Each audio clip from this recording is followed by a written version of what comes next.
The story of the plane crash after 9/11 on November 12, 2001 is scary for multiple reasons. So let's talk about it. This is American Airlines Flight 587. Yes, this is the exact plane that crashed into the ground. So on November 12, 2001, this flight took off from JFK Airport in New York.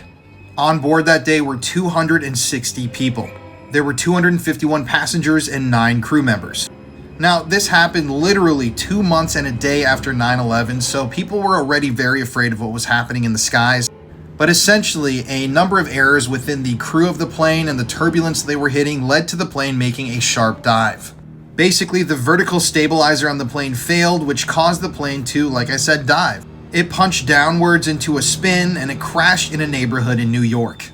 So 5 people who were on the ground died as a result of this crash, who I assume were just hanging out in their houses since this plane crashed into a neighborhood, and all 260 people on board the plane perished as well. So obviously, since this happened so close to 9/11, people claim that this might have been a terrorist attack. There were massive investigations launched by the United States government, other governments, and some people even came forward and claimed that they had something to do with the attack. But eventually it was determined that it was just this combination of mistakes, turbulence, other things that went into all of this that caused the plane to go down. But remember at the beginning of the story that I said that this was really scary?